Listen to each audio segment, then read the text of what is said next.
2011లో తెలంగాణ వచ్చింది. అప్పటి నుంచి ఇప్పటి వరకు అన్ని వస్తువుల మీద రేట్లు పెరిగినాయి. ఈ ఒక్క ఆటోల మీద పెరగలేదు.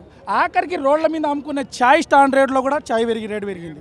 మేడం, మాకు ఒక్కటే ఒక బాధ అనిపిస్తుంది ఏంటంటే, హైదరాబాద్లో ఉన్న ఆటోలో ట్యాక్సీ ప్లేట్ వేరు, నల్గొండ డిస్టిక్ బండ్లు, మహబూబ్ నగర్ డిస్టిక్ బండ్లు ఏదైనా ఉండని, మేము బండ్లకు మాత్రమే వ్యతిరేకము, డ్రైవర్లకు వ్యతిరేకం కాదు.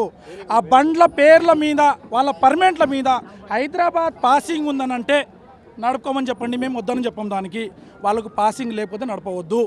ఇంకోటి బైకులు మేడం, ఓన్గా నడపడానికి ఇంట్లో కోసం తీసుకున్నారు. ఆ బైకులు నడపడానికి అది అవసరం లేదు. వాళ్ళు ర్యాపిడో, ఊబర్లు నడుపుకొని ఒక పర్సన్ పోవాల్సిన దాని మీద ఇంత పెద్ద సూట్ కోసం పెట్టుకొని పోతున్నారు.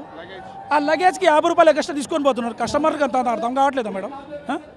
మాకు డిమాండ్ ఏం లేదు మేడం, మాకు ఆ 12,000 వద్దు. మా కరెక్ట్ మీటర్ కిరాయి మాకు ఇస్తే సంతోషపడతాము. మాకు ఆ 12,000 బిచ్చంగా 30 రూపాయలు ఎవరు కావాలి మేడం? కావాలంటే మేము కడతాం. ప్రభుత్వానికి 50,000 రూపాయలు, రోజు 50 రూపాయలు కడతాం. మేము వానికి సక్రంగా ర్యాపిడో వాళ్ళని తీసేయమని చెప్పు, సొంతంగా యాప్ పెట్టమని గవర్నమెంట్ వచ్చి ఆ డబ్బులు ఏదో ఆయనకు వసూలు చేసుకోమని చెప్పు.